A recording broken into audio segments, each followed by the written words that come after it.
अस्सलाम वालेकुम। आप देख रहे हैं PA न्यूज HD और मैं हूं आपके होस्ट सादिया बतूल। शामिल करते हैं आज की अहम खबरें। रिपोर्ट पेश करते हैं इमरान सगीर से। इसराइल समेत दुनिया भर में लाखों अफराद का एहतजाज, जंग बंदी यरगमालियों की रिहाई का मुतालबा। तल अबीब इसराइल भर में लाखों अफराद का एहतजाज, मुजाहिरीन ने जंग बंदी और यरगमालियों की रिहाई का मुतालबा किया। एहतजाज के बायस तल अबीब की अहम शाहराहें बंद हो गईं। मुजाहिरीन ने वज़ीर-ए-आज़म नेतन्याहू से इस्तीफे का मुतालबा किया।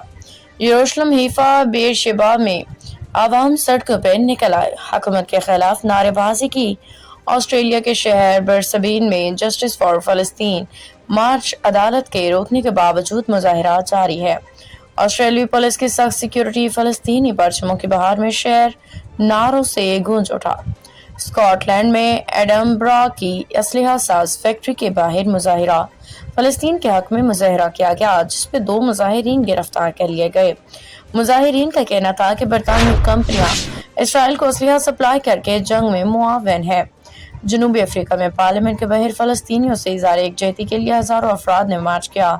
अमेरिका, जर्मनी, फ्रांस और स्वीडन में छोटे पैमाने पर एहतजाजी मुजाहरे किए गए, जिनमें इंसानी हकूक की बहाली का मुतालबा किया गया। लबनान, तुर्किया में भी गजा पे हमलों के खिलाफ मुजाहरे हुए। मुजाहिरीन ने अक़वाम मुत्तहिदा से फौरी मुदाखलत का मुतालबा किया है। न्यूज स्टूडियो से अब तक के लिए इतना ही। मजीद खबरों और अपडेट्स के लिए देखते रहिए PA न्यूज HD।